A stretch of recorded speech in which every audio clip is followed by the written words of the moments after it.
அதிகாலை தமிழ் நேயர்களுக்கு வணக்கம். இப்போ நம்ம திரைவிமர்சனத்துல பார்க்க போற படம் யாரா அந்த பையன், நான் தான் அந்த பையன். நீங்க எனக்கு வேணும். அதான் நான் வந்துட்டேன்ல. இனிமே நான் பாத்துக்கிறேன். இப்ப அவ கூட தாண்டி இருப்பேன். உனக்கு தைரியம் இருந்துச்சுன்னா எங்க 2 பேருக்குள்ள குறுக்க வந்து பாருடி. வெட்டி போட்டுறேன். எனக்கு தெரியும்டா. இனிமே நீ கொலை பண்ண கூட தயங்க மாட்ட. அப்படின்ட்டு நம்ம அதிகாலை தமிழ் சேனல் வந்து தொடர்ந்து சிறிய படங்களை தேடி தேடி விமர்சனம் செய்து கொண்டு வருகிறது. அதற்கான காரணத்தை நம்ம நிறைய வாட்டி சொல்லிட்டோம், மறுபடியும் ஒரு வாட்டி சொல்லிப்போம். ஏன்னா நல்ல விஷயத்தை மறுபடியும் சொல்லலாம். சிறிய படங்கள் ஏதாவது நல்ல படங்களுக்கு மாட்டிச்சுன்னா அதை நம்ம பார்த்து ரிவ்யூ பண்ணி நம்ம ரிவ்யூ மூலமாக அந்த படத்துக்கு ஏதாவது ஒரு நல்லது நடக்கலாமே அப்படின்ற உயர்ந்த நோக்கத்தில் தான் தோழர் நம்ம நவீன் சீதாராமன் வந்து இது பண்ண சொல்லியிருக்காரு. சரி, அதனால் நம்ம வந்து சிறிய படங்களை பார்ப்போம். அந்த வரிசையில் இந்த வாரத்துடைய முதல் சிறிய படமாக நம்ம பார்த்த படம் என்னென்னா யாரா அந்த பையன், நான் தான் அந்த பையன் தான். அதாவது ஒரு புத்தகம், நம்மளுடைய நெருங்கின சொந்தம் ஒருவங்க கொடுத்த ஒரு புத்தகம் ஒன்று உண்டு. அந்த புத்தகத்தில் வந்து ஒரு வரி எனக்கு ரொம்ப பிடிச்சிருந்துச்சு. ஆதலால் காதல் செய்வீர் புத்தகத்தோட பேர் என்ன இருக்குன்னா, காதலிக்கும் போது இருவரும் ஒன்றாக ஒரு தீபம் ஏற்றி வைத்தோம். ஆனால் திருமணத்துக்கு பிறகு தீபத்தை அணைத்து விட்டு ஆளுக்கு ஒரு டார்ச் லைட்டை கையில் வைத்து கொண்டோம். அந்த டார்ச் லைட் வந்து அடுத்தவங்களோட முகத்தை தான் காமிக்குமே தவிர தான் முகத்தை இருட்டிலே வச்சுக்கிடும் தன்னை அப்படின்ற மாதிரி ஒரு வார்த்தை வரும். எனக்கு ரொம்ப பிடிச்ச வார்த்தை. அதாவது என்னென்னா, கல்யாணம் பண்ணும்போது சில எதிர்பார்ப்புகள் இருக்குது. கல்யாணம் பண்ணி அந்த வாழ்க்கையை யதார்த்தத்தில் அப்படி நடந்து கொண்டு இருக்கும்போது அந்த எதிர்பார்ப்பு பூர்த்தி ஆகலும் போது ஒரு வெறுப்பு வந்துடுது ஒவ்வொருத்தவங்களுக்குள்ள. ஸோ இந்த படத்தில் ஹீரோவோட எதிர்பார்ப்பு என்ன இருக்குது அவருடைய மனைவிட்டு அப்படிங்கிறத பார்க்கலாம். ஹீரோ தான் பால்ராஜ், தயாரிப்பாளரும் பால்ராஜ், இயக்குனரும் பால்ராஜ். அவர் தான் அந்த படத்துக்கு எல்லாம். அவர் வந்து ஒரு mechanic shed, car mechanic shed வச்சுருக்காரு. மனைவி ஒரு அழகான மனைவி, ஒரு அழகான குழந்தை இருக்குது. அவருக்கு ஒரு ஆசை இருக்குது. என்னென்னா, ஒவ்வொரு வாட்டியும் மனைவியோட இல்லற வாழ்க்கையில் சந்தோஷமாக இருக்கணும் அப்படின்ட்டு எல்லா கணவனும் நினைக்கிறது தான், எல்லா மனைவி நினைக்கிறதான. இதில் என்ன அப்படின்னா, அங்கே ஒரு ட்விஸ்ட் வச்சுருக்காரு டேரக்டராக. என்னென்னா, 6 குழந்தைங்க பெற்றுக்கணும் அப்படின்னு அவர் ஆசைப்படுறாரு. மனைவி வந்து ஒரு குழந்தையே போதும், இதோட ஸ்டாப் பண்ணிக்கலாம் அப்படின்னு சொல்கிறாங்க. அதனால் 2 பேருக்குள்ள ஒரு மனஸ்தாபம் வருது.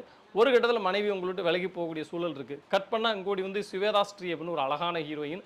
அவங்களுக்கு வந்து ஒரு குடிகார கணவர், வயதான கணவர், குடிகார கணவர். அவர் வந்து ஒரு மாதிரி அவங்களுக்கு அதனால் அது ஒரு நல்ல ஃபீலே இல்லை.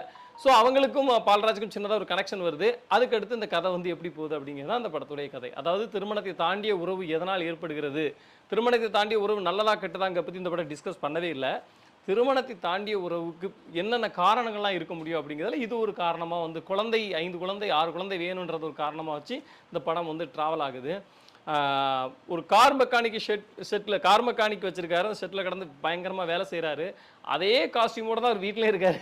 அதே காஸ்டியூமோட தான் அவர் லவ் பண்ணும்போது இருக்கார் ஹீரோ. இதெல்லாம் கொஞ்சம் அவாய்ட் பண்ணியிருக்கலாம். அதை கொஞ்சம் நல்ல இன்ட்ரெஸ்டிங்கான விஷயங்களும் கொஞ்சம் பண்ணியிருக்கலாம். கடைசி நேரத்தில் கொஞ்சம் நேரம் அந்த காஸ்டியூம் ஸ்டைல்லாம் மாற்றிட்டு வேறு மாதிரி வர்றாரு பால்ராஜ். இன்னும் கொஞ்சம் அந்த காஸ்டியூம் விஷயத்தில் இன்னும் கொஞ்சம் பெட்டராக ஒர்க் பண்ணியிருக்கலாம்னு தோணுச்சுது. ரொம்ப இயல்பாக நடிக்கிறதுக்கான முயற்சிகளை அங்கங்கே பண்ணிக்கிட்டே தான் இருக்கார். காயத்ரி ரொம்ப அழகாக இருக்காங்க. கொடுக்கப்பட்ட வேலையை ரொம்ப கச்சிதமாக நடிச்சிருக்காங்க. முக்கியமாக அவங்களோட கண்ணு ரொம்ப பெருசாக, கண்ணுலே சில விஷயத்தை வந்து பேசிடுறாங்க. சிவாஸ்ரீ வந்து ஒரு கிட்டத்தட்ட ஒரு புதுமுகம் மாதிரி தான். ஓரளவு அவங்க பேலன்ஸ் பண்ணி கொண்டு போயிட்டே இருக்காங்க. அம்பானி சங்கர் ஒரு சில இடத்துல காமெடி பண்ண முயற்சி பண்ணுறாரு. நம்ம ரவி மரியா வந்து வில்லத்தனத்தை கடைசி நேரத்தில் கொண்டாந்து ஒரு அவருக்குன்னு சில வில்லத்தனம் இருக்கு இல்லையா, அதை செஞ்சுக்கிட்டே இருக்காரு. ஓகே, இப்போ வந்து விஜய் பிரபு தான் இசையில் இன்னும் கொஞ்சம் லைவ் மியூசிக்லாம் கொஞ்சம் போட்டிருக்கலாம் அப்படிங்கிற மாதிரி எங்களுக்கு தோணுச்சுது.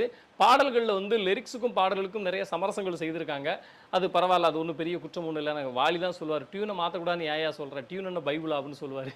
அதனால் அதை விட்டுடலாம். உதயகுமாரோட ஒளிப்பதிவு கொடுக்கப்பட்ட பட்ஜெட்டில் என்ன பண்ண முடியுமோ அதை பண்ணியிருக்கு. ரைட், இப்போ வந்து நம்ம வந்து ஸ்க்ரீன் பிளேக்கு வரலாம். 2 மணி நேரம் படம்.